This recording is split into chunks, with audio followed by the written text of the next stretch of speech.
today's talk is way easier. It's Dhamma in daily life. How lost can you be? Whereas last week was about the really cheem stuff. So that was difficult, huh? No problem. Okay. Today is a bit different.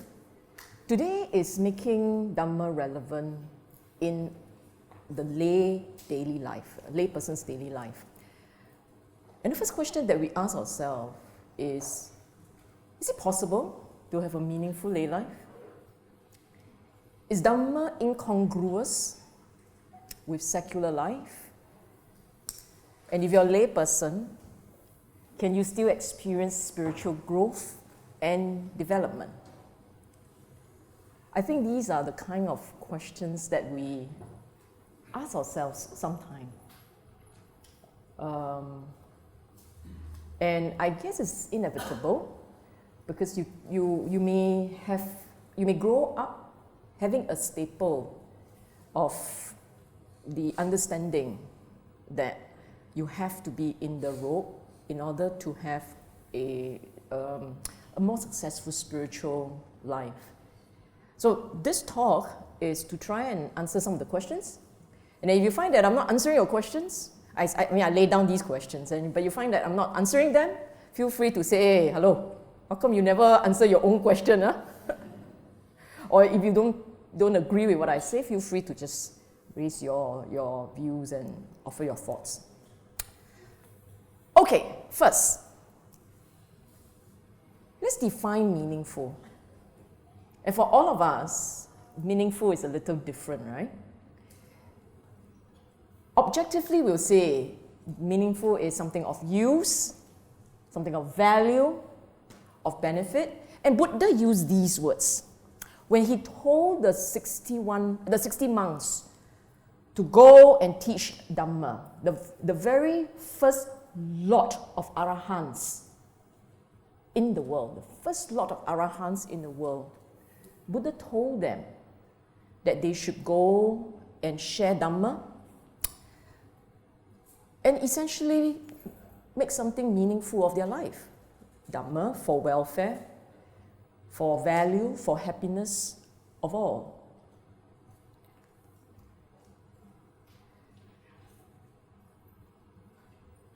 You look at the second segment when I say for oneself, for others. Now, Buddha said that there are 3 types of people in the world. And you ask yourself what type you are at the end of the definition. One blind, and he's not referring to your normal eyesight. Another, one eye, and the third, fully sighted. And this is what he said.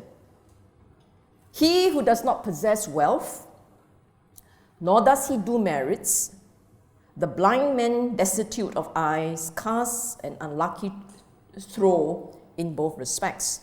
Meaning to say, the blind man is the person who is a failure in his secular life. He's got no money. He's failure. And also a failure in his spiritual life. He hasn't done anything good. He hasn't done any meritorious deeds. So the blind person is somebody who has done nothing, whether in his secular life or in his spiritual life. Nothing meaningful. A person who is one eye, Buddha defined as a hypocrite who seeks wealth, sometimes righteously, sometimes unrighteously. By tiffish, cheatful acts and by means of false speech, the man indulging in sensual pleasure is skilled in amassing wealth. Having gone from here to hell, the one-eyed person is tormented. Meaning to say, you've got only one eye, right? And it's unlikely that your one eye is a spiritual one. So his one eye that's open, it's in the secular world. In the spiritual world, he's blind. Which is why in the secular world, he's successful. He amassed wealth. But sometimes righteously, meaning he did it okay. Sometimes not righteously, meaning he cheated his way to wealth. And that, unfortunately, is the way that we sometimes lead our secular life. We are not strict with our precepts. Half truth, grey truth, black, white, purple, okay, green. We make allowances. We give excuses. We do all kinds of little things to excuse ourselves. And then we say that we are still quite okay lah. We're still quite moral. And we're happy with ourselves with that. Okay, I'm glad you're happy, but yeah, we're happy with that. And Buddha said that's not good enough. They will get you to hell. Okay, I read to you what he said, having gone from here to hell. So if we are not upright in the way that we lead our secular life, we can end up with some trouble. Now let's look at the guy with eyes. One with two eyes is said to be the best kind of person. His wealth is acquired by his own exertion, with goods righteously gained. With best intentions, he then gives this person with an undivided mind, he goes to rebirth in an excellent state, where having gone one does not sorrow. The point to bear in mind is this. What he said, in your secular life, in the manner that you earn a living, it has to be through your own effort and at no cost to another. You don't cheat, you don't lie, you work hard, you get paid. And at the same time, undivided mind, focus, concentrated. Do a little bit of meditation. Practice a little bit. Try. And it's necessary.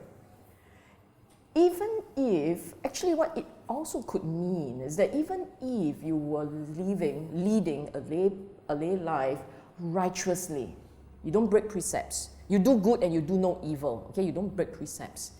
But you have done nothing spiritually, that's still half blind. Maybe sansuku blind lah.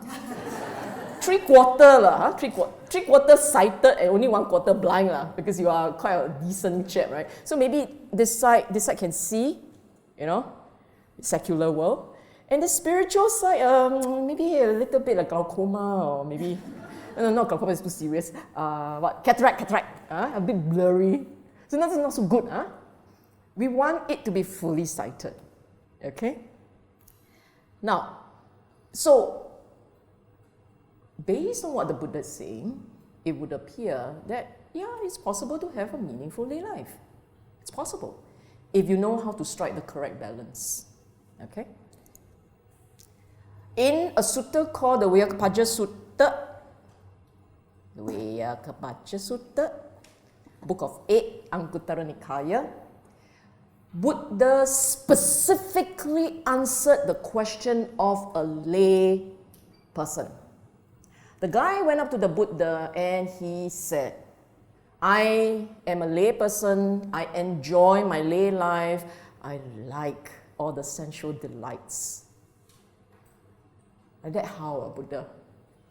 Can you share with me something that will enable me, that will allow me to take care of this life and the next? When the person used an expression, this life and the next means spiritual life. In the next world to come, what must I do to protect that world? Okay? Buddha gave him 8-pointer, 4. 4 for the material progress, 4 for spiritual progress. And I like this sutta very much because it's simple to remember. It is 4. Okay, what's the 4 for this life? The first one says accomplishment of persistent effort. Basically, what the Buddha is saying is, try your best. Be the best that you can be. Be skillful, not be lazy. Work hard, improve yourself. So, productivity is good. Self-improvement books are good. Learning to improve your skill, become even better at what you do is good. Constant upgrading is good. Okay? So be the best that you can be in your chosen field. And but if your chosen field is to butcher something, must change the chosen field. So your chosen field must first be a reasonably good chosen field. You're a doctor, be the best doctor you can be. You want to be an accountant, make sure you count money correctly, that sort of thing. You want to be an engineer, you don't build something that collapses, that sort of things. Be the best, be the best. If you are working in a factory, all the best. Pack, don't cheat lah. Take one out, also good that sort of thing. The next one, accomplishment of watchfulness, araka sampada. And I like this one. This is really interesting. You see, I call this is the one where Buddha gives his approval for insurance policies. Watchfulness. It is not mindfulness. This is the first one, because you work hard, because you are skillful, because you're good at what you do, what happens? You can earn a decent income. You should be able to bring in money and build your assets. But having brought in and built your assets, you must be able to protect them. Then you build your assets and then after that, taken away, not so good lah. So here, accomplishment of watchfulness, araka sampada, means protecting your wealth and protecting your assets against, Buddha's definition, the following. Natural disasters. Fire, flood. In the old days, fire and flood. He didn't say earthquake, so I presume in Northeast India at that time, no earthquake. Okay? Against thieves.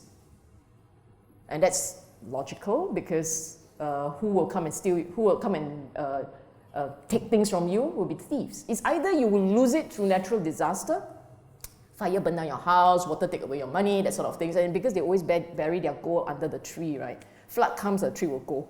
Go also go. Okay? Thieves, kings. Buddha said, guard against kings. Because in the old day, when you upset the king, he will happily relinquish you of your cash. He will take it away from you. Today's context, I will tell you, don't you evade taxes. Kena after that. Don't cheat the government, okay? Be nice, be fair, do the right thing. And the last one, which is really cute, he said, guard against bad heirs. People who are going to inherit your property, the heirs. Not heir, huh? The bad heirs. Okay, and it's not pronounced hair. And that's interesting, because if anybody is going to cheat you of your money, it's going to be the guy who's going to inherit it a bit ahead of time and throw you out. Then people have all kinds of stories that will come out, So quite wise, isn't it? Teaching this lay person how to lead a successful lay life. Know how to earn your money, know how to protect it. Okay? The third one, kalyana mittata, good friendship. And you think about it, whether you grow or not, whether you become bad, 学坏 or not, depends on your friends, right? A lot of us, when we were growing up, well, you're all here, right? A lot of us, when we were growing up, we had good friends. So because we had good friends, we all come here and make better friends. You progress, you grow, you become wiser, and you spread your positive energy around. If you have bad friends, right now you'll be drinking something somewhere, smoking something somewhere, don't know what else. Oh, no, maybe not yet, you haven't woke up yet. Still sleeping, last night very late. Who knows, okay? And in Buddhism, this thing about friendship, incidentally, in Buddhism, it's constantly emphasized. It's not just secular life, spiritual life also. For you to be able to walk this spiritual path successfully, you have to have good Dhamma friends. If you don't have good Dhamma friends, it's very difficult to push on. Sometimes you feel very lonely. You don't know who to ask. You can't ask your friend whom you met at the pub. He won't know what you're talking about. You also can't ask the one who you ran into, I don't know where. Just somebody off the street won't be able to explain Dhamma. So you have to come to like BF, to find a Dhamma friends. Okay? So not just worldly progress, but spiritual progress. And if you ask yourself, hand on heart, you ask yourself, how much of you today, your value system, your sense of priorities, even the way you look at the world, how much of it is affected by a friend's view, one of your friend's views? Or are you the opinion maker, the one who caused your friend to have views like that? Which are you? The one whom was affected by somebody's view, or the one who is responsible for somebody's view? If you are responsible for somebody's view, make sure that it's a good one. Not the bad one. That you're the reason why somebody 堕落. Okay. And the last one, again, you see, lay people are different from the Sangha members on two things. Can you guess? They have Hair. So do you. Sangha don't have hair. Well, okay, beyond the obvious physical features, they do have hair. Just get rid of it more often. No? Money. You have personal assets. Sangha members have Sangha property. They use the resources which are essentially Sangha property, common property. But you have your own dedicated accounts, eh? Don't you? How many of you have like 10 accounts? 9, 8, 7, 6. Oh, am I underestimating you? 11, 12, 13, 14. You have your own accounts, right? So you have assets. You own property. Some. No, some own property. Okay, must not underestimate people like that. They are so rude. And so you have assets, you have resources, you have money, and so on. That's one thing you have, which is what the Sanghas don't have. What's the second thing you have? Family. You are living with your family. Whether it's the one you are born into or the one you have chosen to form with someone, you are within a zone, a setting you either born into or define by blood or by blood or by marriage. Sangha don't have that. Sangha members do not have that. So if you look at the fourth element that is useful, the fourth advice that the Buddha gave, which is useful for your own life, your own secular life, it says sama jiwi kata, balanced livelihood, meaning to say, this is really quite cute, meaning to say, he tells you what you earn and what you spend should be balanced. Then you will say that, am I supposed to save, right? We're supposed to say, yeah, saving is part of the balance part. Essentially what it means here is you don't overspend and you shouldn't be so meow until you don't spend. Whether you are a spendthrift or you are a stingy poker, either way, not good. Why? You overspend, you're obviously assuming that you don't have medical problems and all, like you're just a normal person, okay? When you overspend, it serves to show that your desires, your cravings are unrestrained. you have no discipline, and you lost essentially mindfulness over how you consume things. If you are stingy, you're so thrifty is okay. What's the difference between thrift and stinginess? What's the difference? Thriftiness is you do not overconsume. And it is some degree of restraint that you exercise on yourself. That's thrift. Stinginess is you not just don't consume, you recycle everything, and you squeeze the consumption of others. It's about others. You lack generosity, not just with yourself, it's with others. Therefore, the result is your heart is tight. You don't know how to give. You don't know how to let go. And that's a bit, it's a bit of overdoing things. I'll give you example, okay? Example. Dinner, okay? Thrifty is, okay, 5 of us eating, everyone 1 bowl of rice, 4 dishes, 3 dishes, enough. Enough, right? How many say not enough? Must be thrifty lah, okay, enough. Stingy is, hey, you're both, all of you share 1 bowl of rice. Okay, maybe cannot lah, guys, I must share 2 bowls lah. All of us share 2 bowls of rice and 1 dish can lah. Jiap wei pa, you know. No need. Save.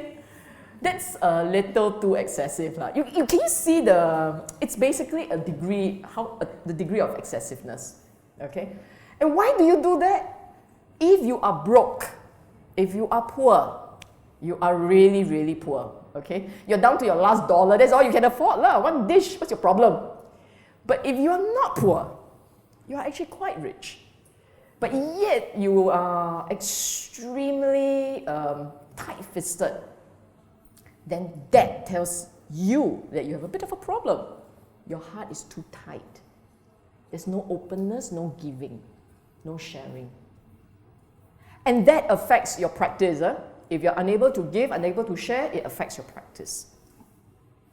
And the other thing, which is also quite unique to Buddhism, is this. If you remember, there's this story. Pasenadi once went to visit the Buddha and he came late. And as he sat down, perspiring and all excitable, he said, Buddha, so sorry I'm late. I just came from confiscating somebody's property, he said. You heard of this story? Confiscating somebody's property? So anyway, he did. He was a very rich man that day. He was very happy. So he went to confiscate this guy's property. This guy died without heir. In ancient India, when they die without heir, the king takes everything. Okay? So he was suddenly very rich. He took somebody's gold mountain. Then he said, it's really weird. This chap, everybody thought he was a beggar.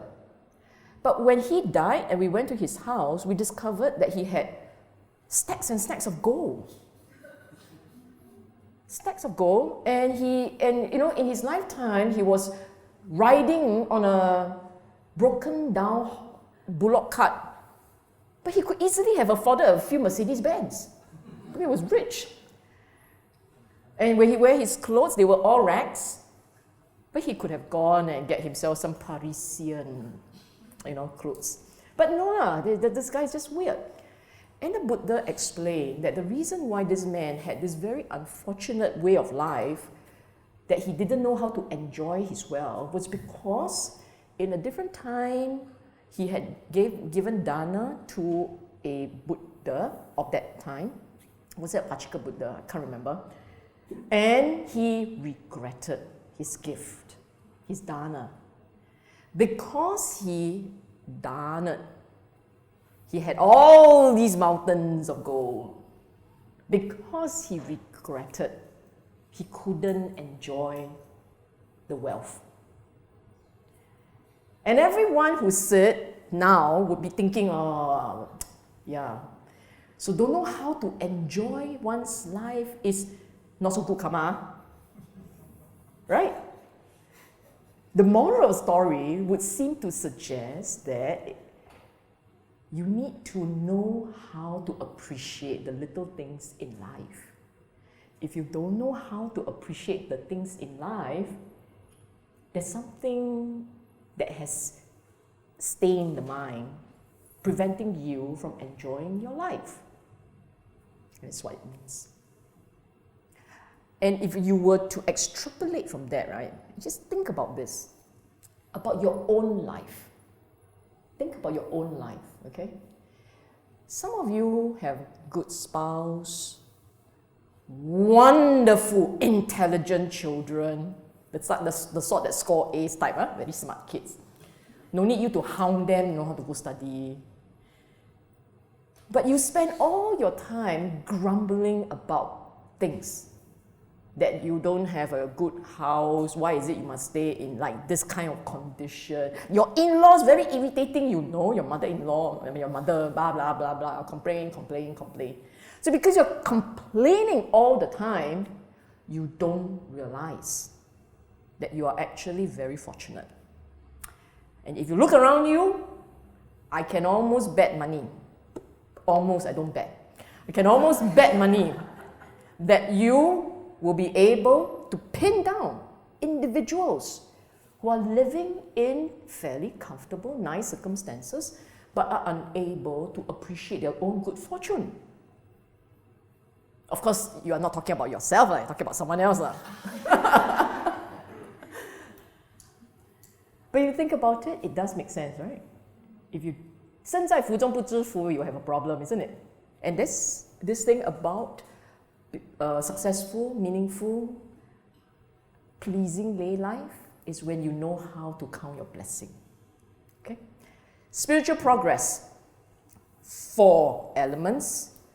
Remember, this is a lay person who had effectively told the Buddha he wasn't ready to practice.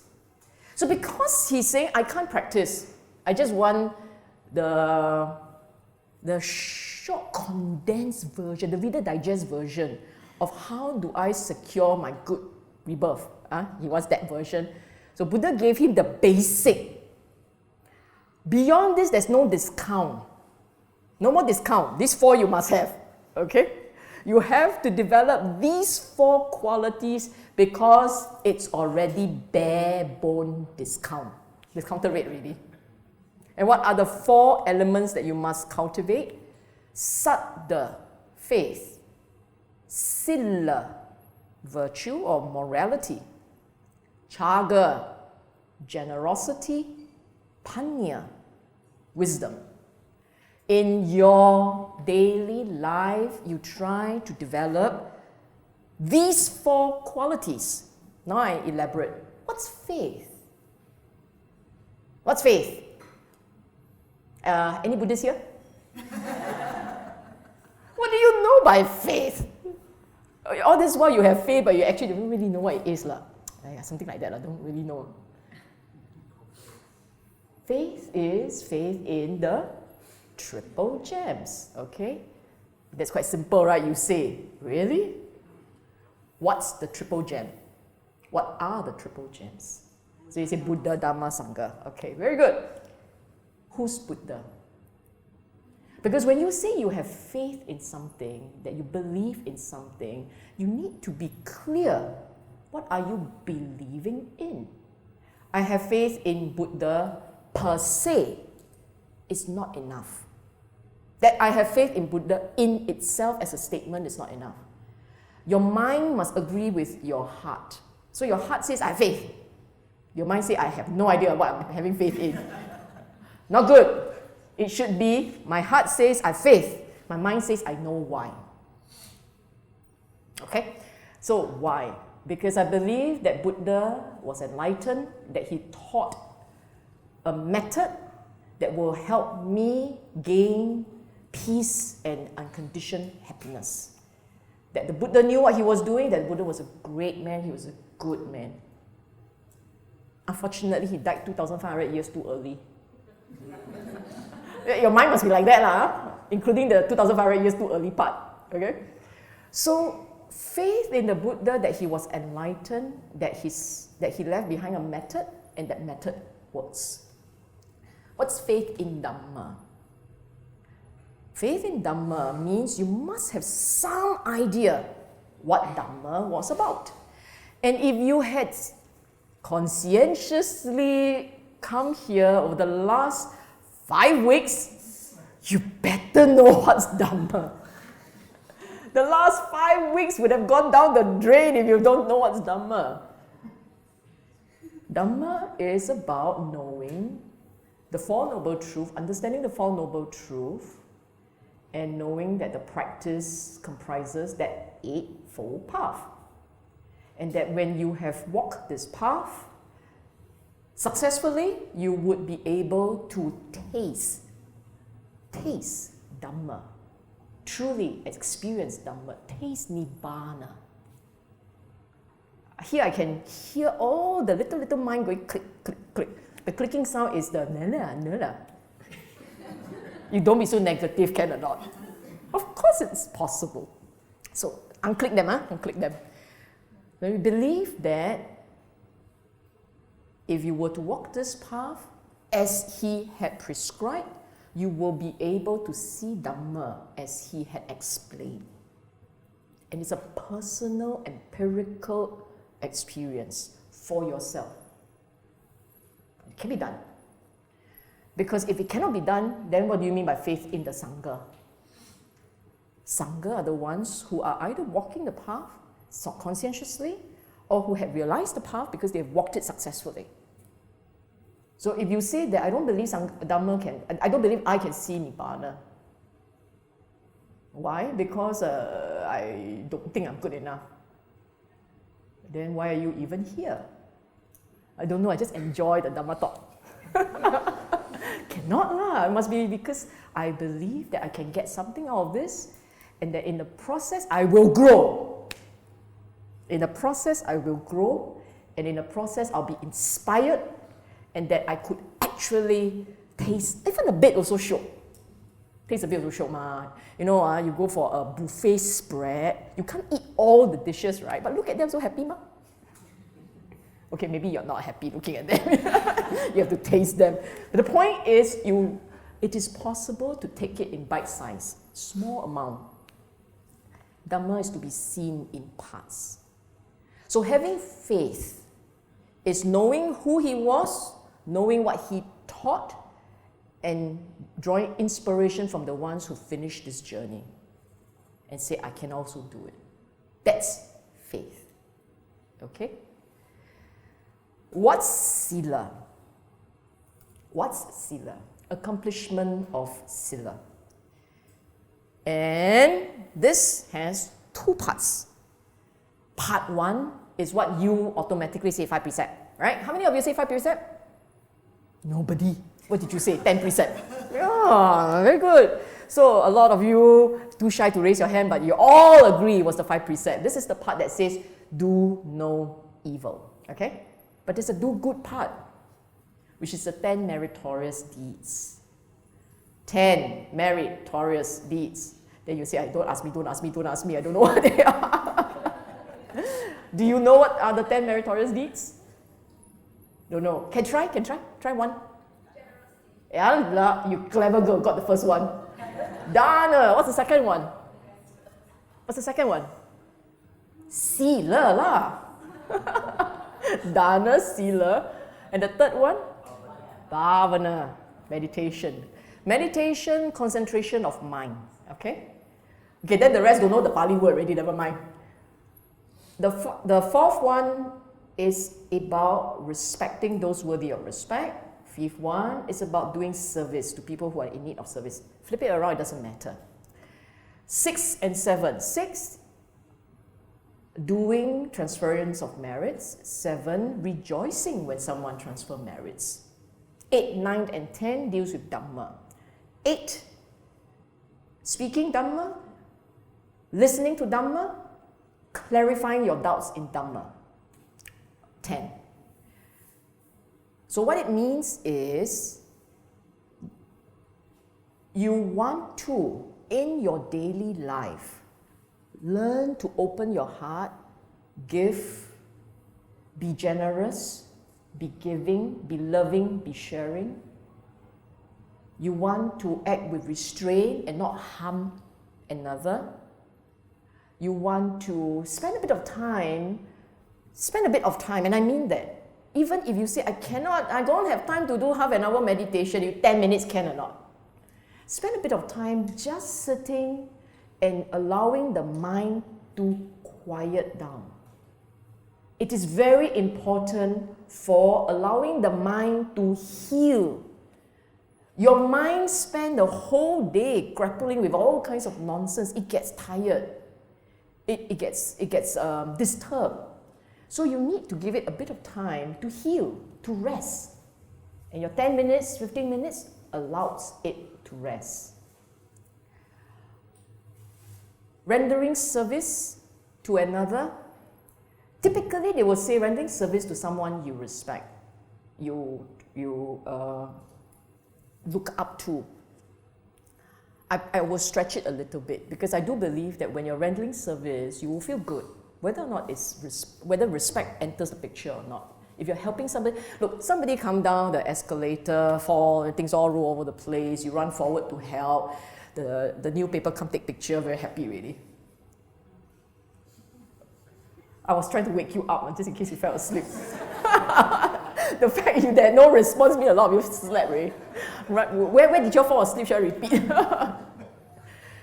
So, the helping another makes one happy, gives you joy, okay?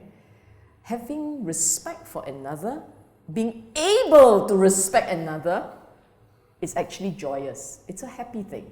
Why? Can you imagine going through life thinking that you're the best? Not that you are thinking so, but thinking that you are the best and that no one is worthy of your respect. Oh, you're like very poor thing.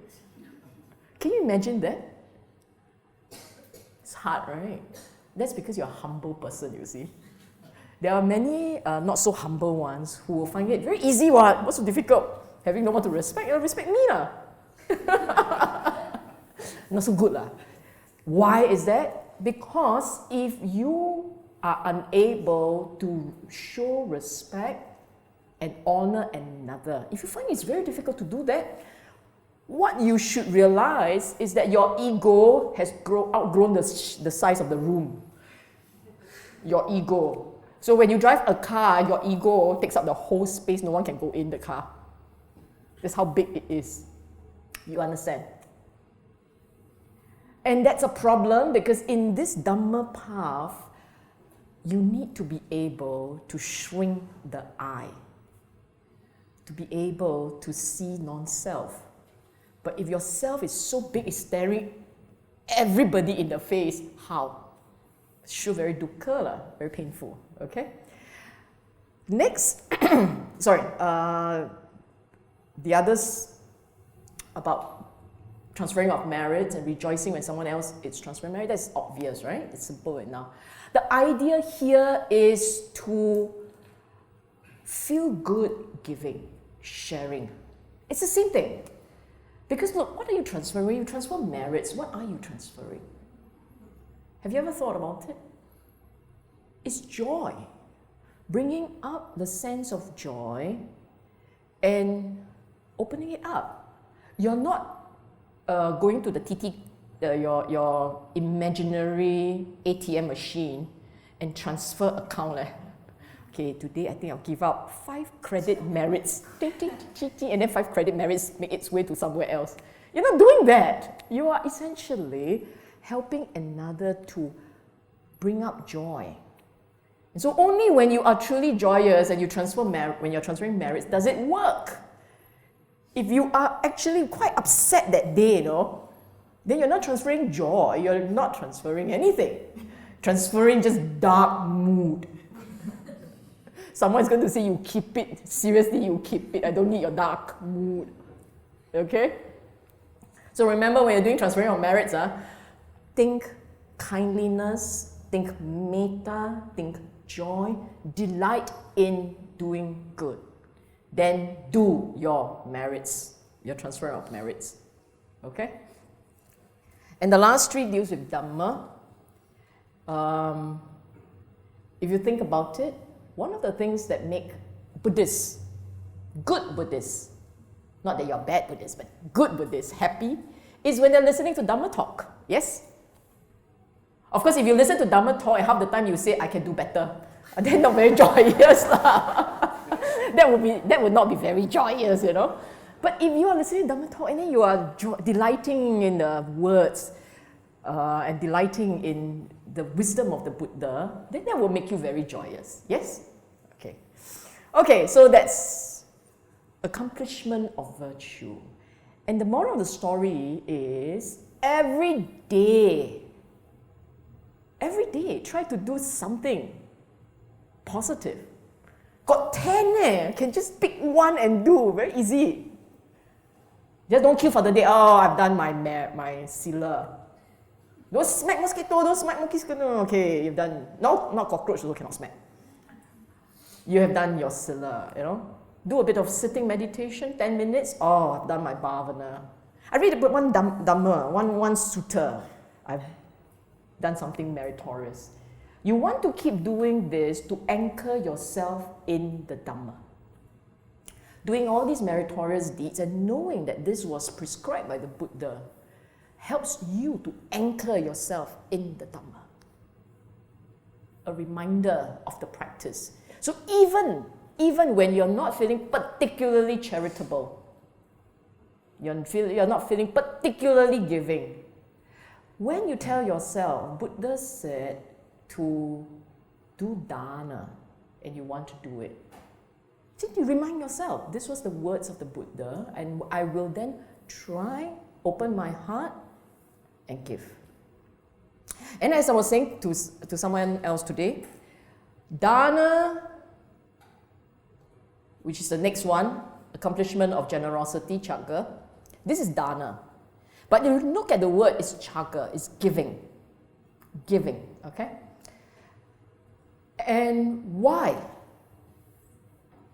Why was it taken out specifically to be discussed? Because in this practice, it's about letting go. Letting go of your craving, letting go of your sense of I, your sense of entitlement, your sense of specialness, your sense of self. To be able to let go, you have to start with forcing yourself to give up. So for those of you who thought that just giving up money, cukup, tak cukup, not enough. Because money, for many of us here, is actually the easiest thing to give up. Much harder to give up time, really hard to give up energy. Give up organs sometimes easier than giving up time and energy. You got 2 kidney, what? What's your problem?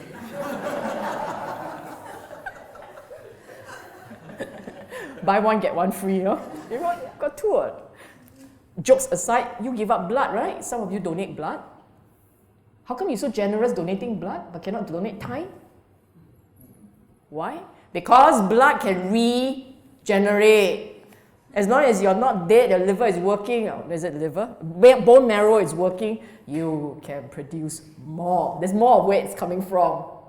Time per day, 24 hours. You got extra, I don't have. So whatever that I give to you, I have less left for me. So time has a cost. Blood, no cost. Give too much can die, but never mind. Never mind, blood no cost. Blood can kind of regenerate and give more. So this thing about generosity, giving, remember the practice here is opening the heart. Okay, opening the heart. If you find that money is easy to give, you better start giving time.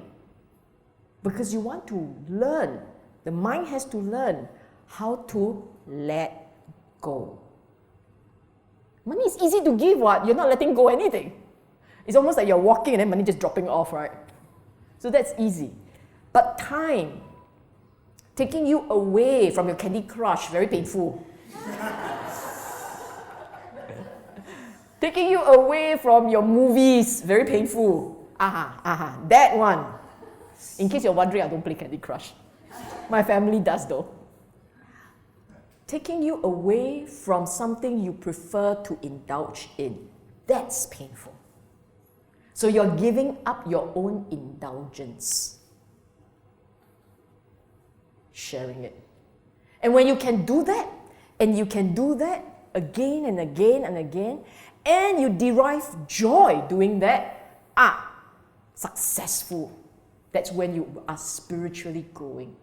And you must note your mind. That's when you realize you're spiritually growing. For those of you who set out on this spiritual path, you know who you are. When you set out on this spiritual path, you might actually find, or you might, at that time, you might have found that it was difficult to be able to be generous with service. But over time, as you progress on your path, you begin to find that it's easier and easier. And if you do find it like this, it means you are improving because your generosity of spirit is there. The heart is opening up. Okay? The last one, accomplishment of wisdom. Wisdom, it's a whole lecture by itself, but I will keep it short. Think of it two key components. Component one, at the very superficial level, it is understanding, again, at a very superficial level, understanding how the Four Noble Truths click. When you cling, when you want, it's dukkha. You learn to moderate your expectations, it feels better. This is very simple. If this part you can't even see, got problem already. This is the easiest part to understand. But to understand this and to accept this and then to make this philosophy, this understanding, a way of life, a way of thinking, a way of engaging the world, that makes you wise. You understand? So what if you know the connection? But then daily life, I can't let go. He called me name leh, how to let go? So you know dukkha arya satya, you know that craving, clinging gives you pain, but cannot let go. Because he call you name. See what I'm saying? To be able to see the connection and then to be able to learn in daily life, to moderate, to start to say chin chai, okay, it's not a problem. To start to do that and want to do that makes you wiser. That's all. Being able to do that is already making you wiser because it will start to seep into your subconscious, and before you know it, you begin to behave like this. Okay? The second component, the second part is this one in meditation. In meditation, if you look at your mind, you look at your sensation, mental, physical sensation, and you begin to observe that sensations come and sensations go, rising and falling away. And you spotted it. You can see it. Then you're beginning to see and understand impermanence. To be able to catch it and understand that this is impermanence in itself is wisdom. Okay? Sorry, I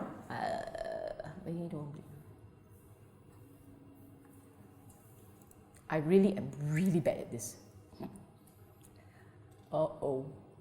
Okay, so this slide tells you how do you make life meaningful for yourself. How do you ensure that for yourself you will have a successful lay life?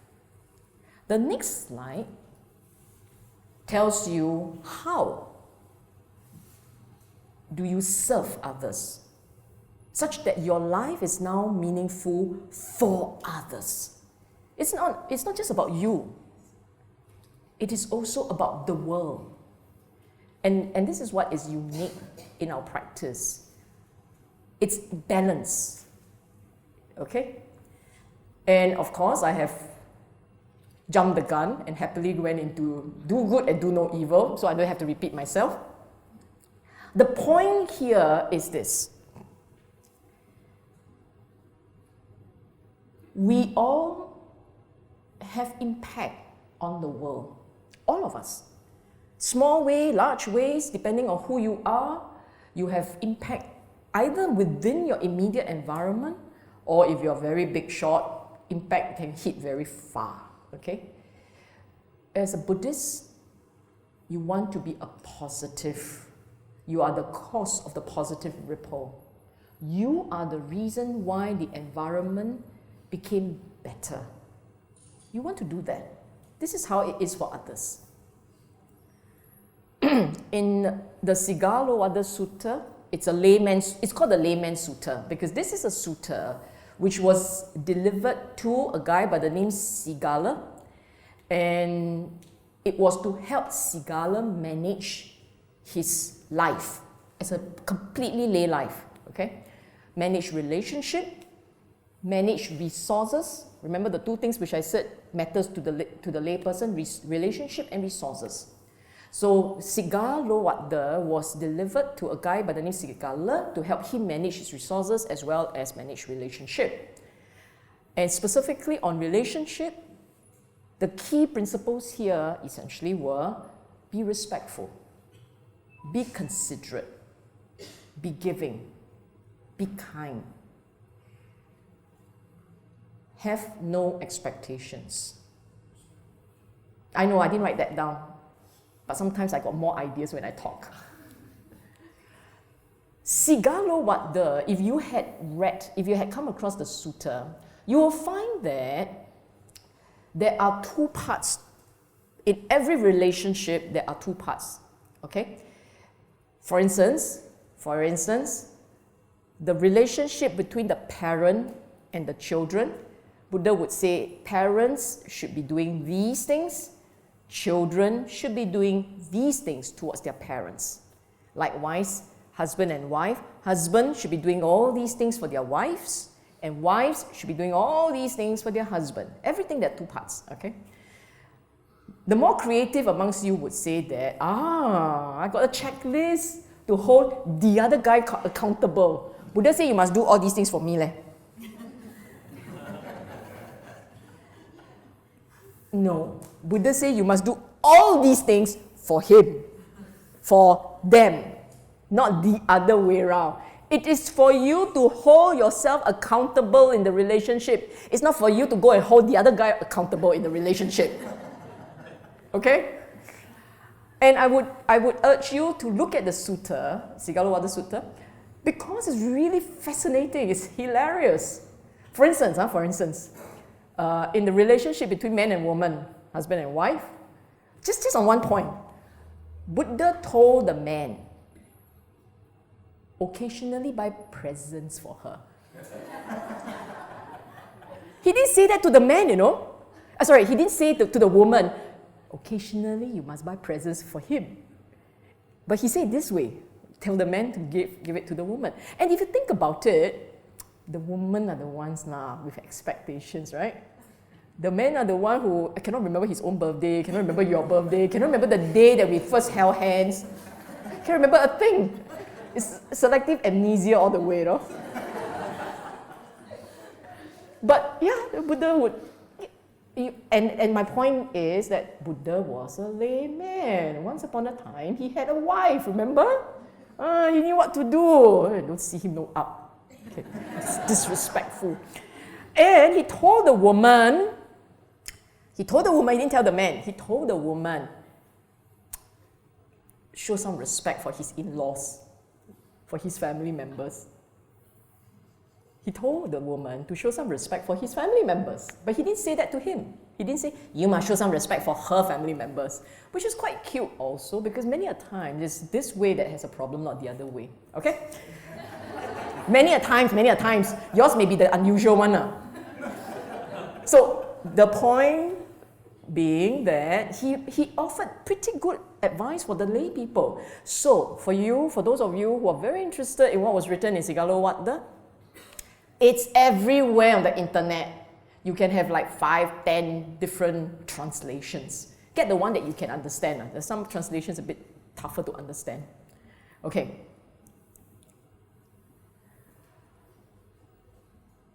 Above all, if you are, and you can, if you're a layperson and you can afford it,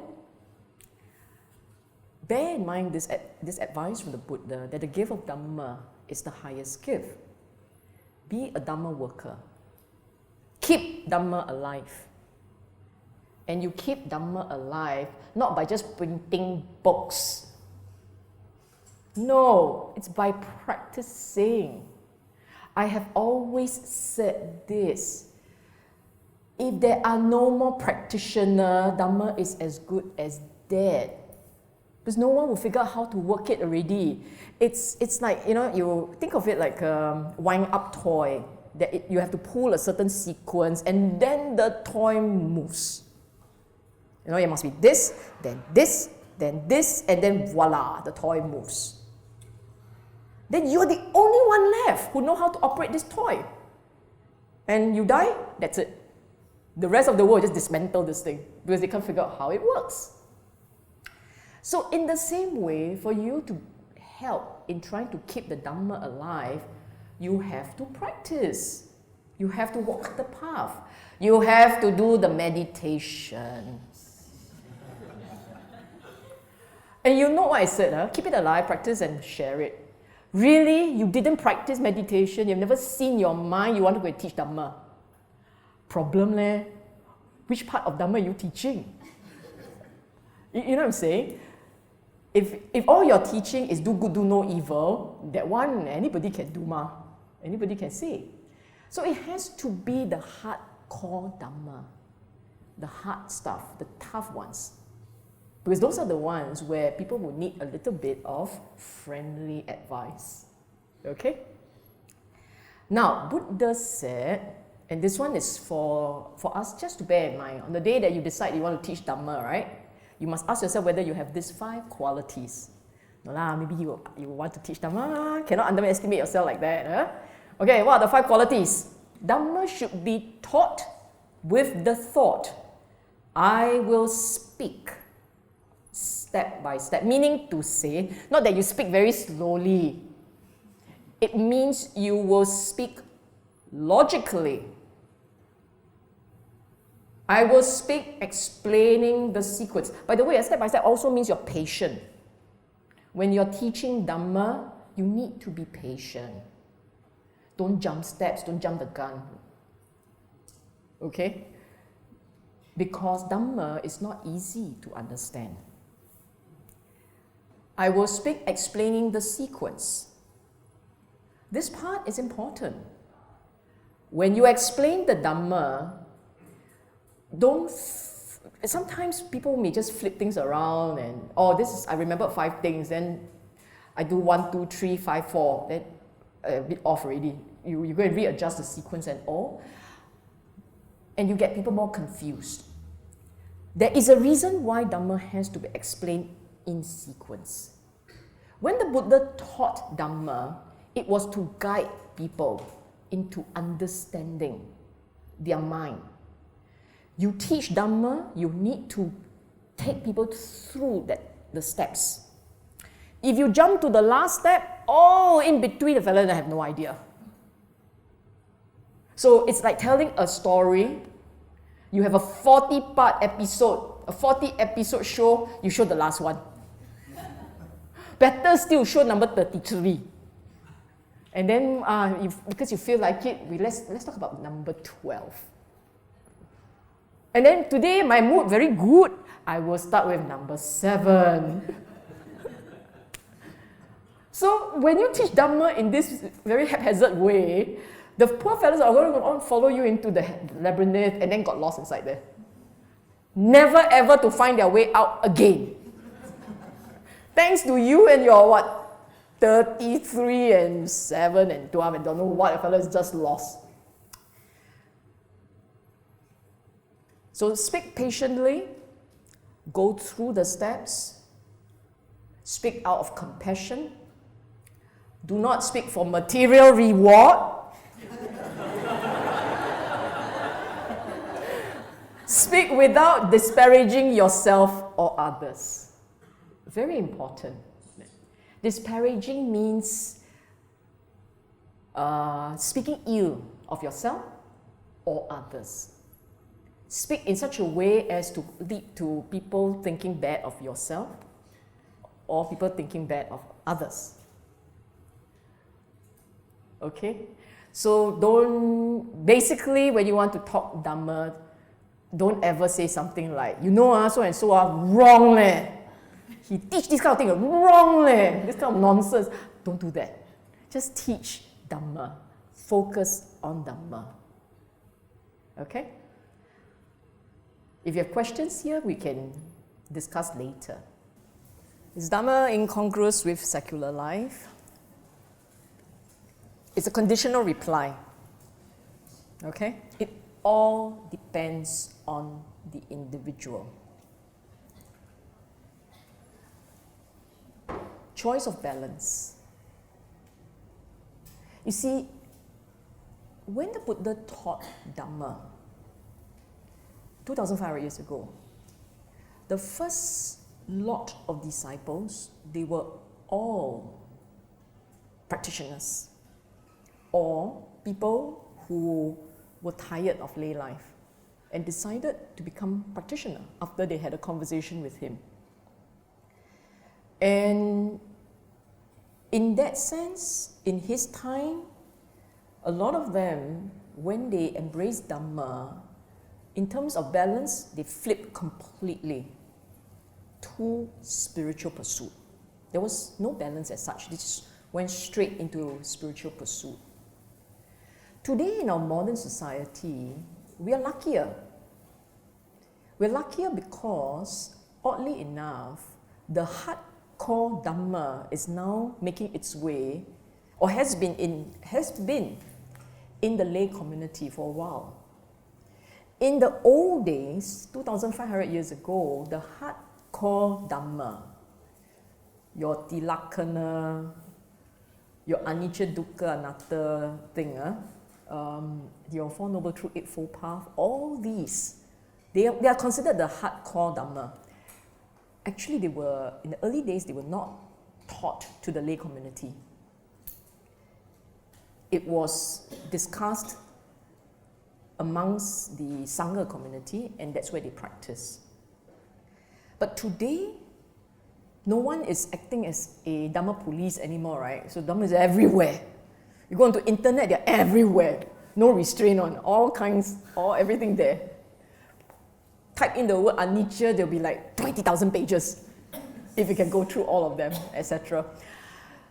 So, because of that, then naturally, because of that, naturally, the lay person begins to wonder whether it is possible to continue leading a lay life while trying to practice the hardcore Dhamma. Yes?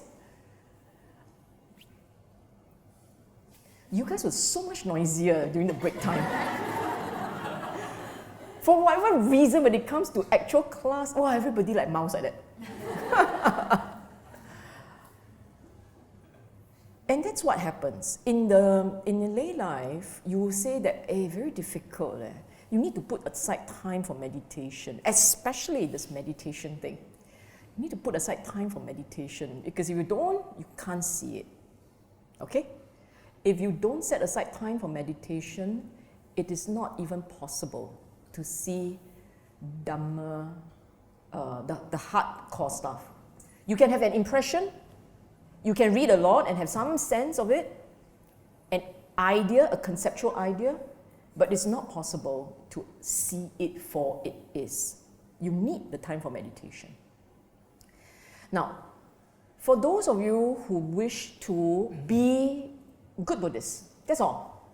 I want to support Dhamma. I want to learn a bit of Dhamma. I just need enough for my life to be happy, not too stressed up, not too distraught. And next life, somebody can go and handle the rest of the way. If you come from that angle, then okay, can. All you need to do is just do good, do no evil, including doing a bit of meditation, do your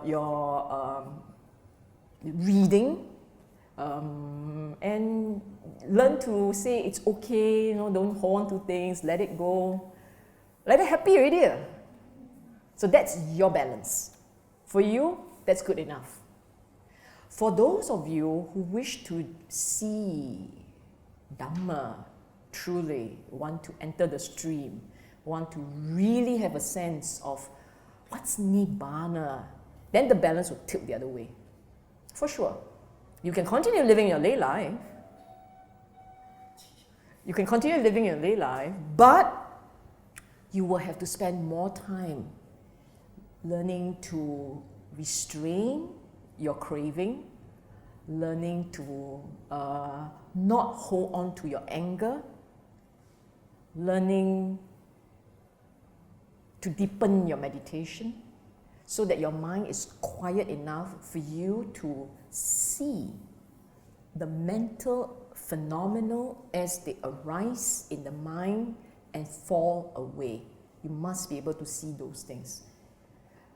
You will need to spend time to not just looking at impermanence of an experience. You stare at it for so long until one day it began to strike you that this is a mechanism that you don't drive. There is no self driving this mental mechanism. It takes on a process of its own. And you don't control it, you don't drive it, you are essentially taking a ride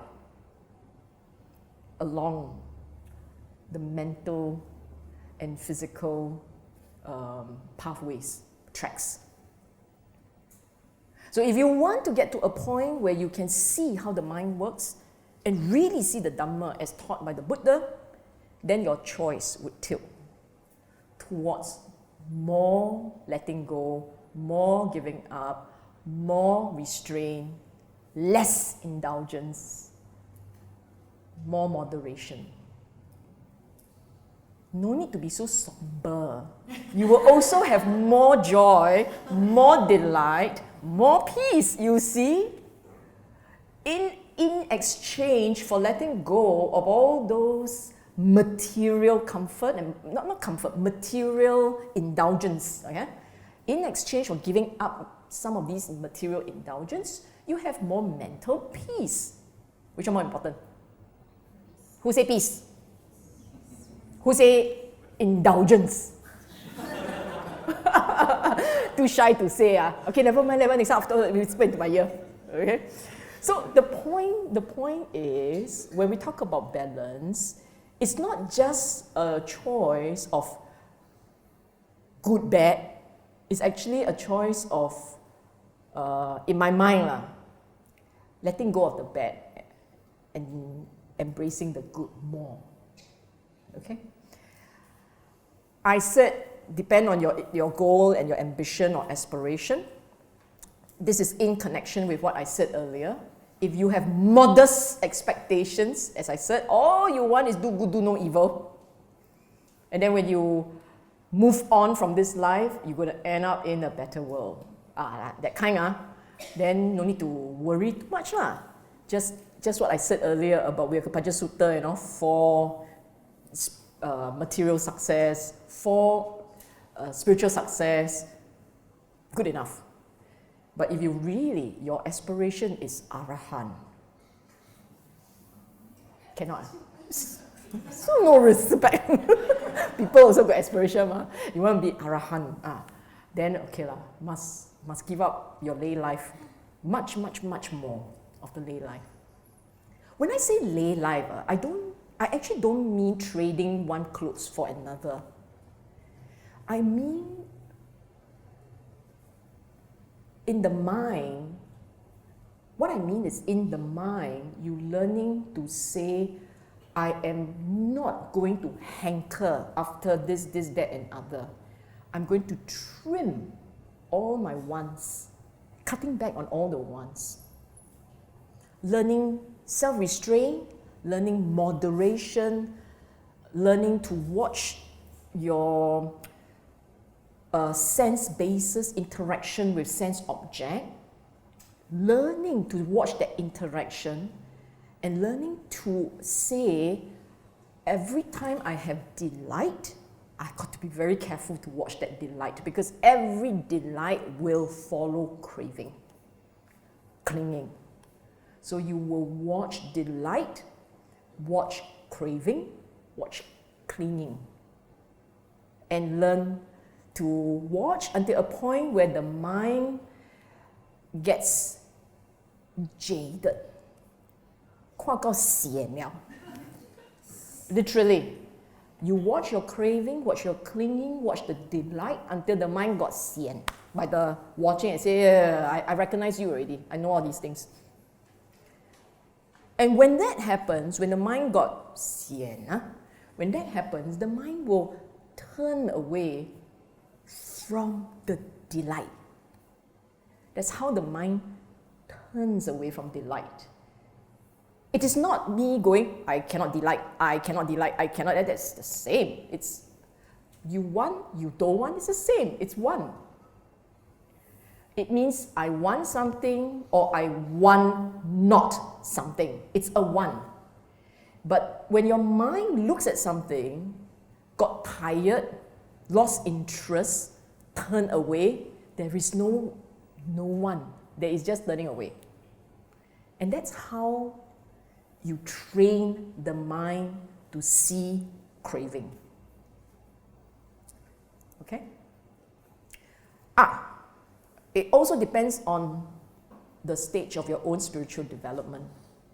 When you started out, 很久以前,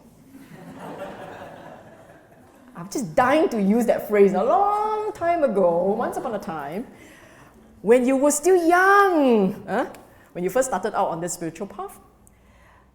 At that time, when you read about, must give up this and must let go of that, wow, dukkha arya satya, right? So difficult, so painful, must give up my favorite food. Cannot. I'll be the most miserable thing that walks the earth. No need the suffering, I'm really suffering, thinking about giving up. Yeah? Then as you progress, as you learn to understand your mind better, as you begin to understand how that mind works, actually, not that difficult, ma. Huh? How many of you say actually it's getting easier and easier to let some things go? Yeah. That's it! It's a pathetic achievement. I know you're very shy, you're very modest, dare not tell the world that it's getting easier. But I can see, it's getting easier for a lot of you, right? Even for the one who thinks that you have not been progressing much, you should also be saying that, I can see that. Once upon a time, I get angry like this. Literally the drop of a hat, angry already. Now, no lah. It's okay. Let it go. Cool. You're feeling so cool. Yes? Like that lah. Spiritual development, that stage, where you are now and where you were then, two different periods. How do you know that tomorrow where you will be, you are not even more kilat? You should be more kilat. Kilat means, what's kilat? In Chinese. More standard, other standard, right? More, something like that. Got more standard. Only a Singapore audience can understand this kind of language. So it's an easy part about Dhamma talk in Singapore. Can you imagine giving this Dhamma talk elsewhere? Nobody understands what I'm saying. The point being that tomorrow where you will be. Not literally Monday tomorrow, but somewhere down the line. What makes you so sure you are unable to let go even more? To see even more? And when you do see more, and when you do let go of more, are you so sure you haven't really understood Dhamma? You'll never know. Understanding Dhamma is to be able to understand Dhamma is whether or not you can create the correct conditions in the mind. When you're able to generate the correct set of conditions in the mind, then it is a matter of time when the mind begins to see Dhamma. Just like that. If you have no idea how to create the correct set of conditions, then you would be playing what I call, those pinball machine. You put a ball inside it, ting tang ting tang tang tang, go all over the place inside that machine thing. It's a bit like that lah.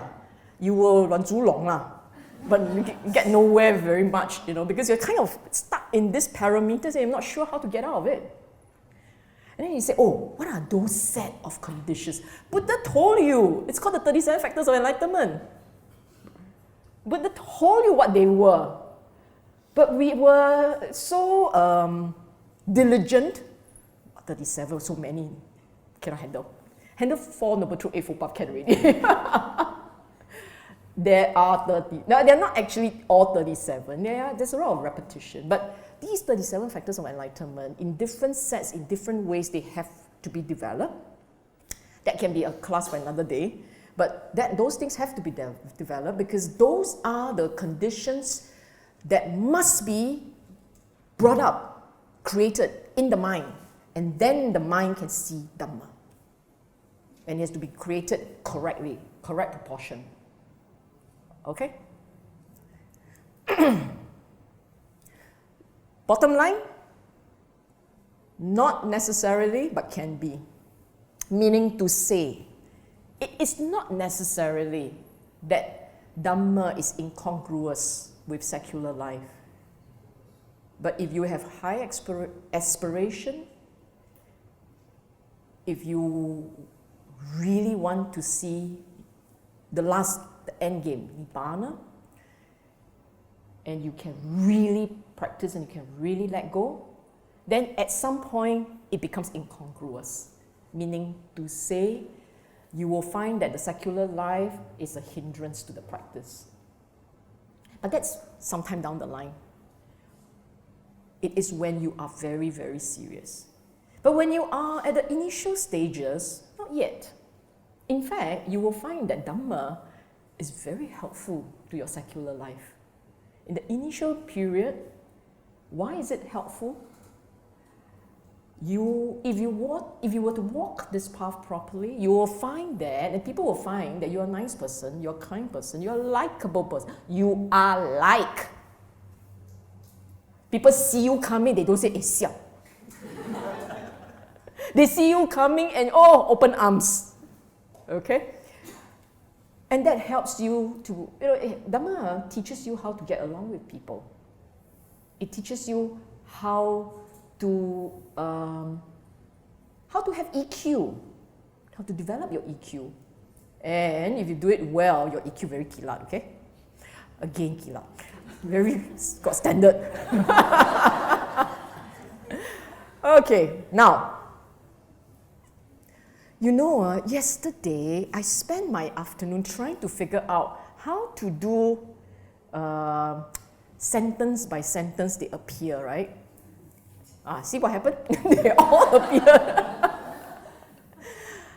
Instead, it was the wrong slide that appeared one by one. I was wondering why are they appearing one by one? Okay, wrong one. This is the one that should be appearing one by one. And the reason why I wanted them to appear one by one at a time, was because I needed to explain each one without you being distracted by the rest. But since they're all there, please feel free, pick the one you like. Okay, the first one, accepting conditionality. If you are a good practitioner, The way that you understand the world and the way that you respond to the world will be as defined as said in the first line, that you accept condition. You will accept that when something happens, there is a reason for things to happen. We don't know sometimes, but okay lah, we will accept that it happened and we deal with it. We'll deal with it the Dhamma way. So for instance, you are driving along the road, the wonderful tree decides to land on you, but you survive. Okay, you're the lucky one, you survived. And your car, of course, got totaled, but you are okay. Your response can be one of two ways. One, scream, shout, scold, sue somebody. Okay? Or the other one is, I will accept that it happened. Now we try to fix the problem. Okay, I'm okay, nothing else hurt. We try to figure out how to remove the tree, fix the car. Tree's still there, and on the road. There's a traffic jam, if you're feeling quite bad about that. But yeah, you fix the problem. And then you say, cannot get angry? Can, but don't stay angry. Okay? Getting angry is normal. Staying angry is national average. But you are a well-practiced disciple, so you don't stay angry, okay? The other thing that will start to happen to you is that you begin to realize that if your mind is balanced, you are a happy person. And that happiness must come from within. It does not and cannot depend on conditions outside. For all of us, for a long time, as non-practitioner, you will find that you will look to approval from another, you will look to some luck. Like if you were to drive and then the tree missed your car, hang on. Rejoice. But if you kena pop on the head, then you are damn sweet. But if your mind is balanced, then you say, see what happened? What to do? Okay, let's fix this. Then you don't hold on to it. And your mind is balanced, you will not hold on to it. Look, it will shake for a while. It will shake. Well, you're robot. You're not robot, right? So it will shake. But it doesn't stay like this, It will shake a bit, then, okay, normal already, balance. Like a putaong. You know what's a putaong, right? The thing that bomb. But yours not very effective, so it shakes only a little bit, okay? And then it stays back to normal. The second one, default sati. What it means is this. If you are a well-practiced disciple, you will practice mindfulness. Mindfulness is an extremely important tool to helping you see the mind. It's very important. No two ways about it. And if you keep practicing and keep practicing and keep practicing mindfulness, after a while it becomes a habit. Your mind automatically kind of spin into the watchfulness state. So after a while it becomes quite habitual to be mindful. It's not just a tool, it is a way of life. Okay? Living Brahma Vihara. Now, Brahma Vihara, translated noble way of life, noble living. There are 4 elements here. Metta, Karuna, Mudita, Upeka. Metta, is loving kindness. Let's not make it too big a word. Metta basically means that you are friendly. That when you see somebody, the instinct that arises in you is to smile genuinely. Not like the fox or the wolf that just saw a chicken. No, not like that, okay? It has to be the smile that comes from your heart, okay? That's metta. Just friendliness. So, and when you are friendly, when you are smiling, you are kind. That's how it goes. It does not mean something really big. So big that only the practitioner knows metta. The rest of us don't know metta. No. Even the baby knows with metta. Have you ever played with babies? You must have. Seriously. Don't have, right? Babies are a very cute thing, you know. So when you play the babies, right, the babies will wave at you, they'll smile at you, like they don't have a care in the world, they don't have a care in the world, right? And they smile so sweetly.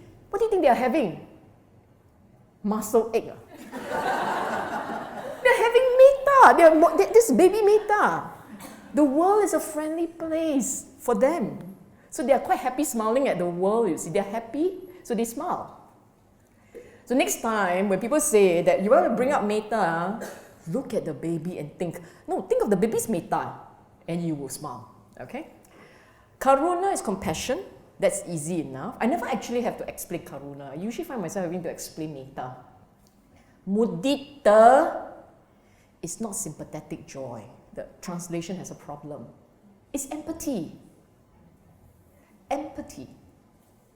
Why sympathetic joy? It's a wrong translation. I tell you why. Mudita actually means I rejoice with you. I understand you. So when your child beat my child in the exam and got the top prize, I'm happy for you genuinely. That's mudita. Okay?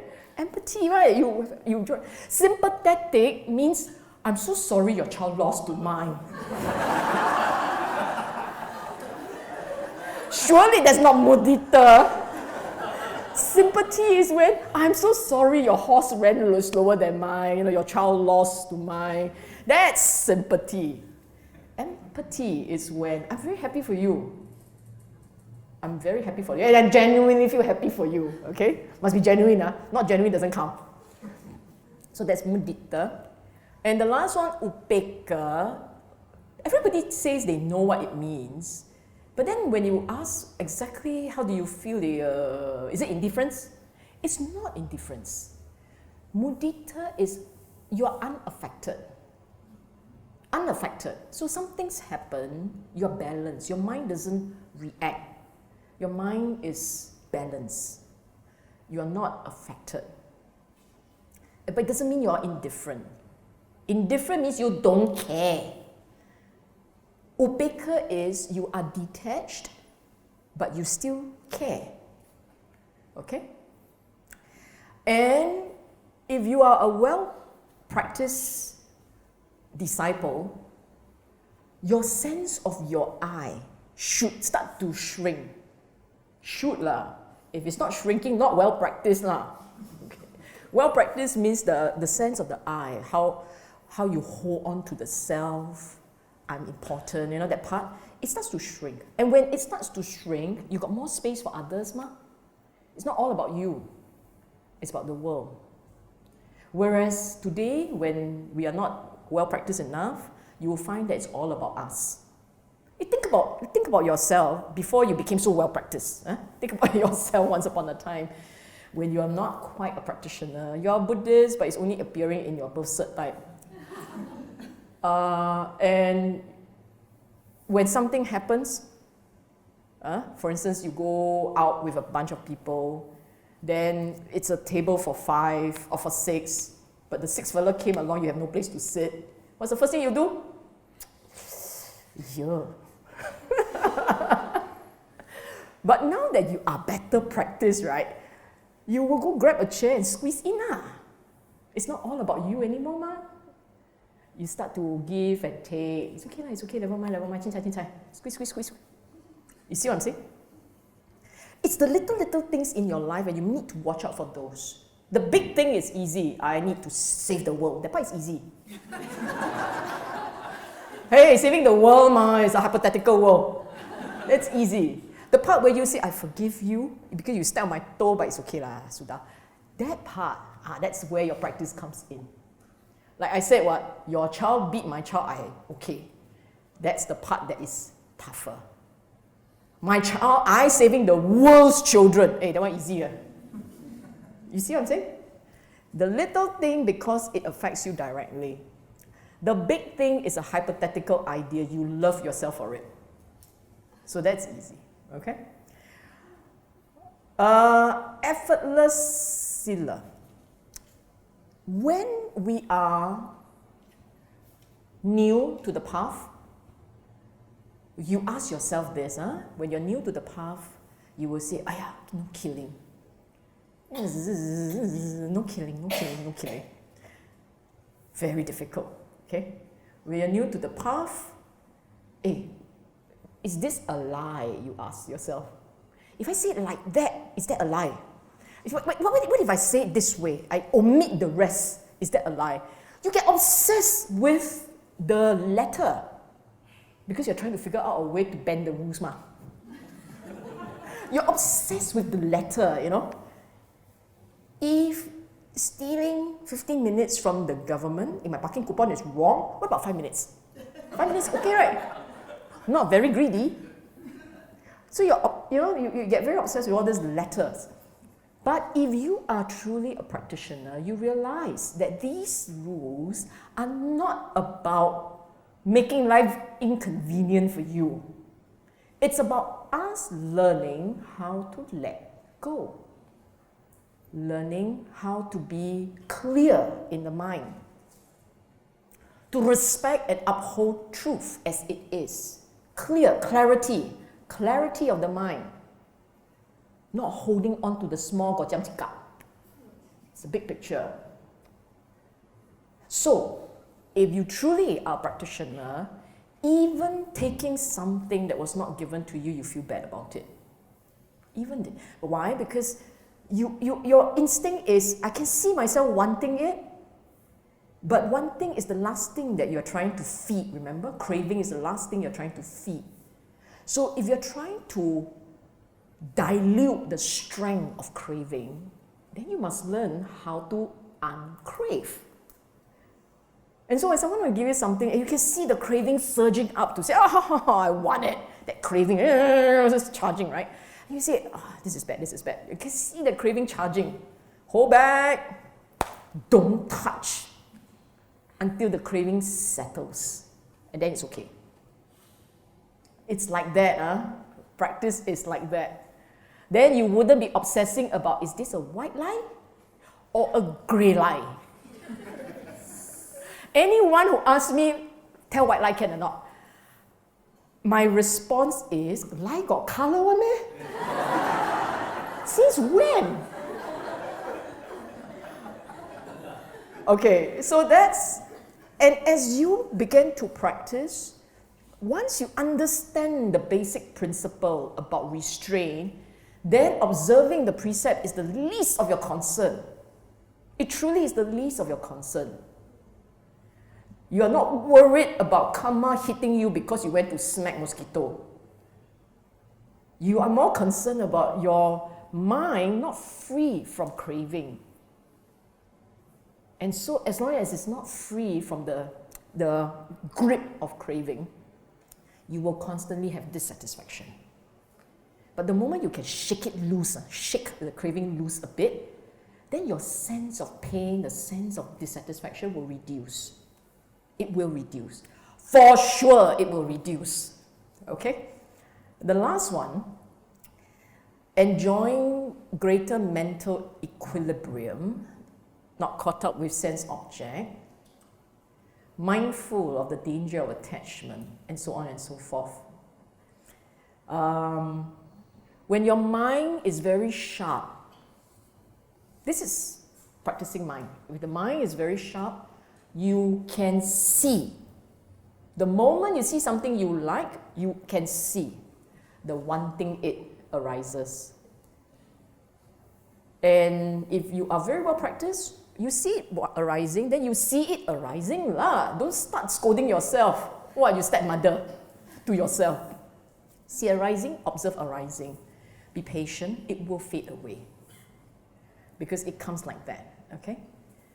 Some of you, as you practice here along this way, you will learn to see arising, see attachment, and then eventually the seeing attachment bit becomes a habit, and the attachment starts to shrink. It will.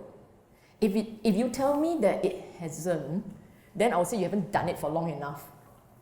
Or you were not constant in the practice. So one day good mood, see 3 minutes. Another day the mood not so good, see 1 minute, or do you even see?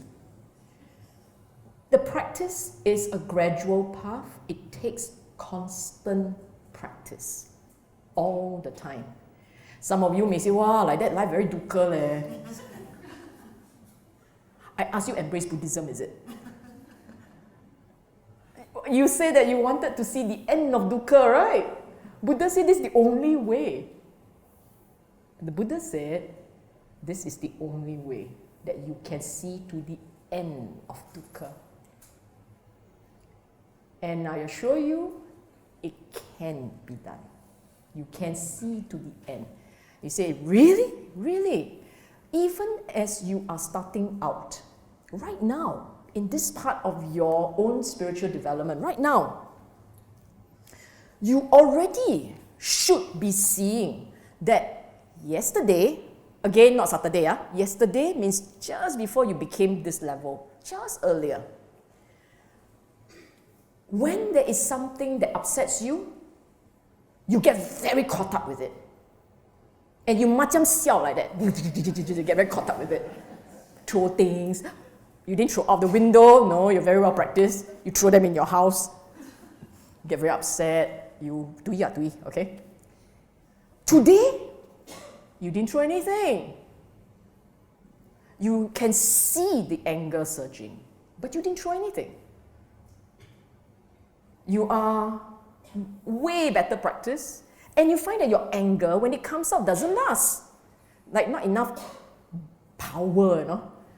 Last time use super shell oil, now use diesel. So it doesn't last for very long. No power. Tomorrow, when you are even better practice, it will come up and it will fizzle out. And from these 3 very gross episodes, you already can tell yourself, I'm improving. These are for the ones who are improving.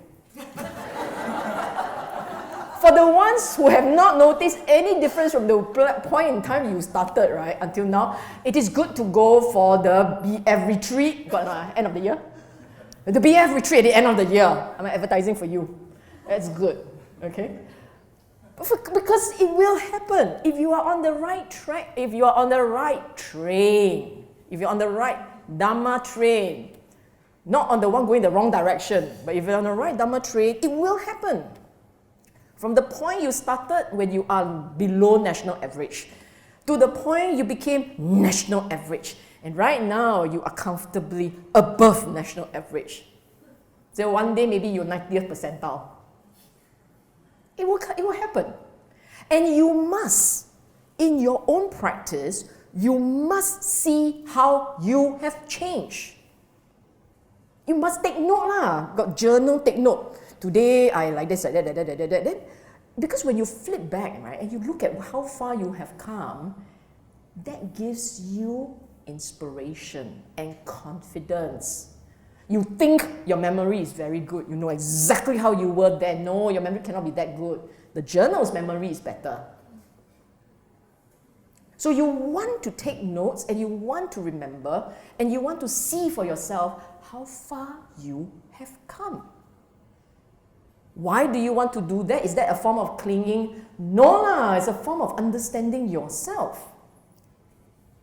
I'm not asking you to cling on to the I'm so clever.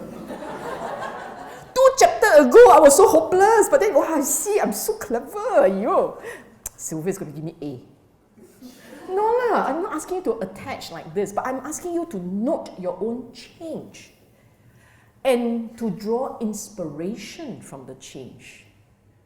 No one can inspire you the way you can inspire yourself. You must remember that. And you must remember that your mind Your mind is the biggest supporter as well as your biggest detractor. This is the one who goes up there and rah-rah you. Yeah, you see, I'm doing so well. And the one who says, you see, really hopeless, you're so hopeless. See like that. You are your worst critique. And you are your biggest fan. And your mind is entirely the produce of your own construction. Buddha said it again and again. The first Dhammapada verse, mind is the forerunner of all states. And you have to believe that. You say you say, I believe in Buddha. First of the triple gems. And the Buddha said, watch your mind. That's the one that will tell you all kinds of things. So, if you read my books, I kept saying, Mara, Sahampati, they may well be just noises in the mind. And if you look at your mind properly, some days when your mind is Mara, nothing you do works. Even your Dhamma practice, your Mara is telling you, you call this what? Dhamma. What this is? You call this practice? See, the grumpy one, very fierce. And then someday, when your mind is in a forgiving mood, for whatever strange thing, you feel good. Hey, well done. Good job. And it's just like that. So, a practitioner learns to harness the mind's ability.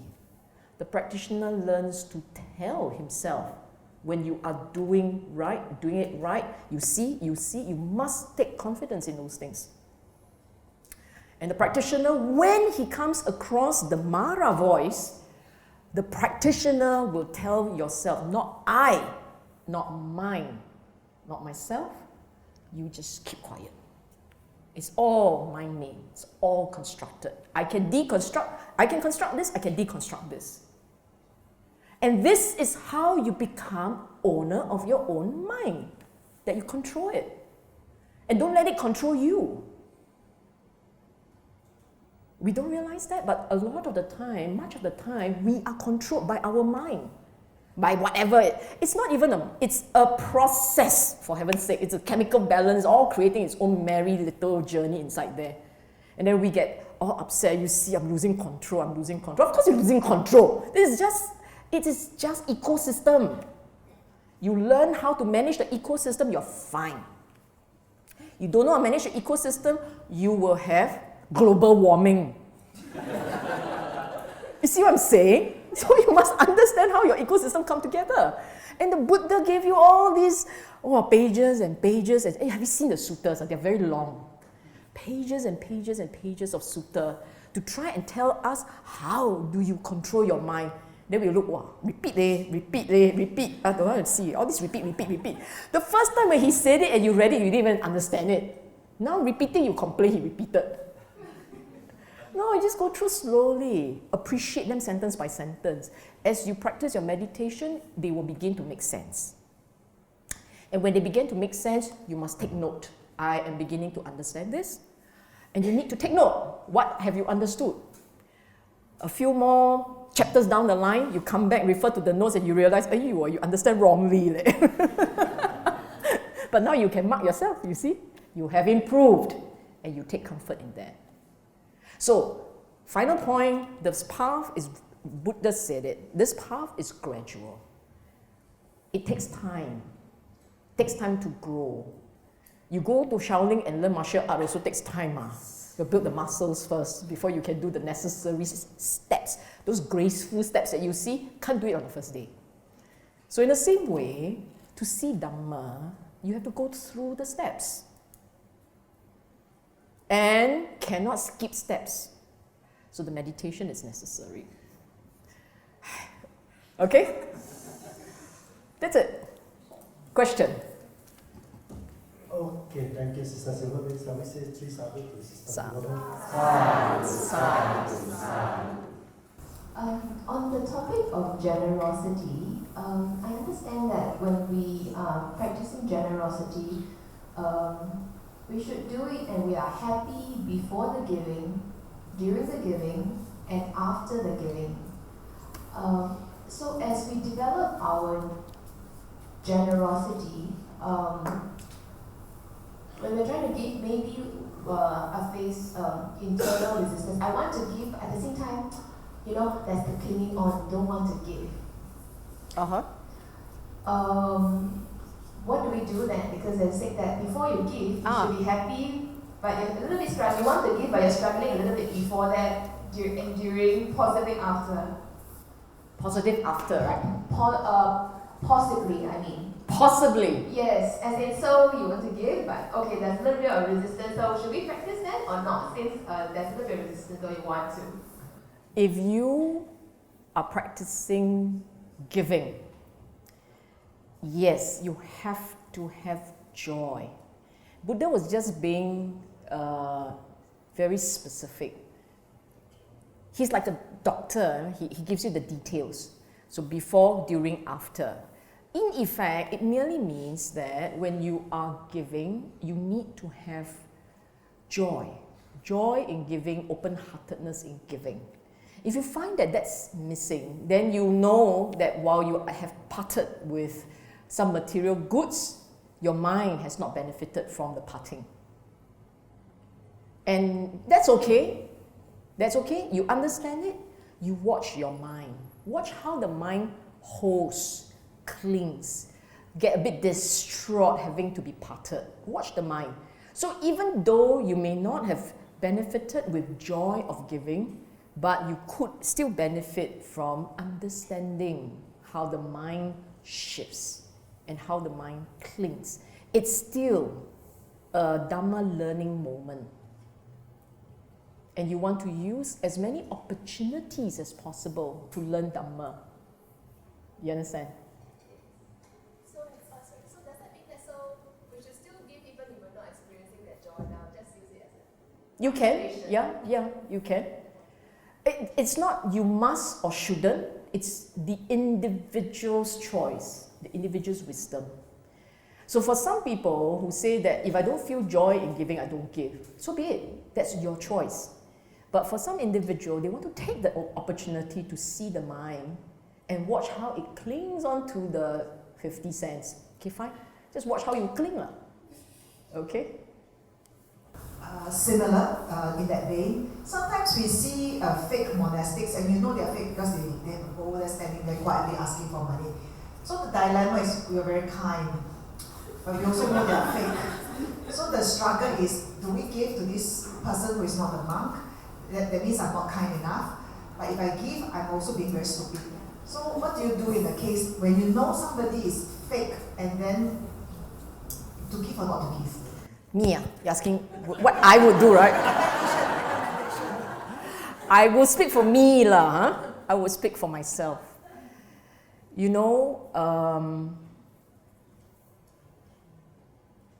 People who know me know that I have certain quirks, certain quirkiness, okay? And one of the quirkiness is that, by and large, I'm an honest person. By and large, I'm an honest person. Truths don't come in colors for me. Which means to say, as far as I'm concerned, you are cheating. And because in my mind you are cheating, that's not poverty, that's fraud. And because it's like that, I don't see cloth, I don't see rope. I merely see a very sad case of an individual who had done wrong, terrible wrong. And for that, he would have to live with his mind. And I won't put myself in a situation where I get this dilemma, because I'm not seeing the rope, I'm only seeing a cloth. To me, the rope is very special. To me, the rope was that only link. Apart from Dhamma, that rope is the only link to Buddha's time, to the teacher himself. It was his way of life. It was his practice. It was his creation and innovation that made it possible for generations and generations of people to practice. And this chap has just dishonored the rope. I'm not giving you 1 cent. Half a cent also not giving. Yeah. Thank you. Maybe it's a very confused question. We are taught to see things as conditioned. So everything that's happening in the world, our mind is all conditioned. So the final path, is it to learn how to see everything as conditioned and to cope with these conditional things and see them as they are? Or is it that you will reach a state where you reach a state of unconditional mind? Mind is unconditional. What's the end game lah? Okay. You see, the end game is not just about the way you see the world. In fact, the way you see the world is part of the learning process. Okay? You start off, understand this, one day when we have time, I will take you through this more thoroughly. But right now, we 4:30 don't have that much time. I will do a summarized version. Okay? In this practice, understand that there are 3 parts to the practice. Part 1 is you need to prepare the mind so that the mind can see Dhamma. And to prepare the mind requires you to then do a series of things, including meditation, mindfulness, concentration, etc., etc. You have to do a series of things just to prepare this mind. Part 2 of this game is, now that you are preparing this mind to get to a state where it is objective, it's quiet, it's detached, it's light, it's clear. Once you get the mind to that state, then that mind must start to see the nature of itself properly. This is the second stage, okay? Seeing the nature of itself properly means to see that each sensation comes and goes. It arises, it falls away. Because it arises and it falls away, clearly it is conditional based. Resting upon the previous condition, resting upon the previous. This is conditionality. And then if you see this for long enough, you realize that I'm not driving it. No one is driving it. The conditions are running by themselves. It's almost as if someone set a virus to attack. The virus just does its own merry thing, go all over the place. No one's driving it. No one's home. Okay? Anatta. Why do you want to see all these phenomena? That comes the third part. If you can see all this phenomena in that state of mind that you spend so much time trying to prepare, the mind turns away from clinging. It turns away from clinging to objective things, and it turns away from clinging to self. Once it is able to turn away on its own from clinging, then the mind is quiet. It can turn, it will be quiet. That's your third noble truth. And when it is quiet, the mind knows how to let go. That's Nibbana. 3 parts. So what are you supposed to see? Why are you supposed to see all those anicca, dukkha, anatta? Because it is to lead you to the third part. Don't see it, the mind doesn't know how to shut down. See it, the mind can shut down. Okay? Sis Sylvia, just want to ask, you say the end game is Nibbana, and on the other hand, you also say that we should do it gradually. Should we not aim for Sotapanna, the first stage of stable first? And if so, to what extent does the Dharma actually covers? Does it say 2/3 of it? That the Dharma teach you how to reach Sotapanna, and then the last third is reaching Nibbana. The Dhamma is a train that reached the depot. It goes all the way to Arahant. The Sotapanna state is when the Dhamma pieces, think of it like a puzzle. the Dhamma pieces all fall into place. And you have an idea what that picture looks like. Whereas if you haven't crossed that threshold, then for you, the Dhamma pieces look like a jumbo mess. Jumbled and jumbo mess, lots of it. And they're all parts, so many of them. How do you fit? But a day will come in the constant practice, watching the mind, watching the mind, watching the mind, and so on and so forth, right? A day will come when the pieces fall into place. And then you have a picture.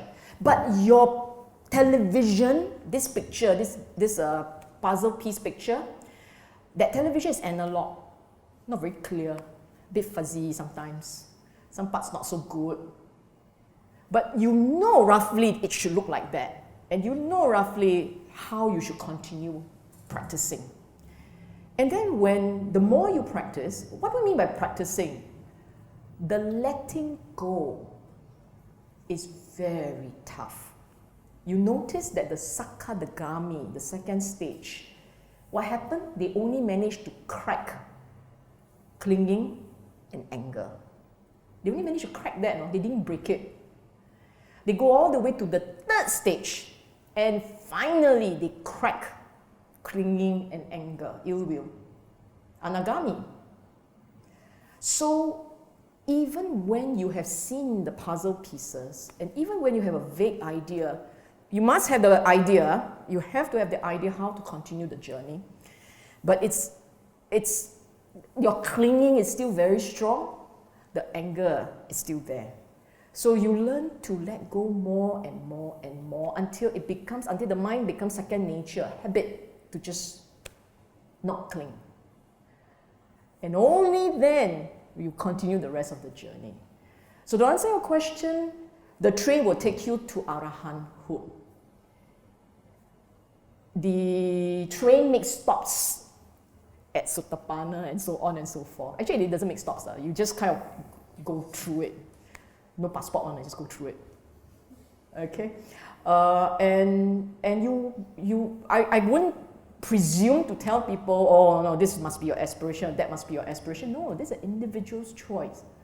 You can tell yourself, I'm human, I got a good brain, I've got the right conditions, the Dhamma is still very pure and alive today.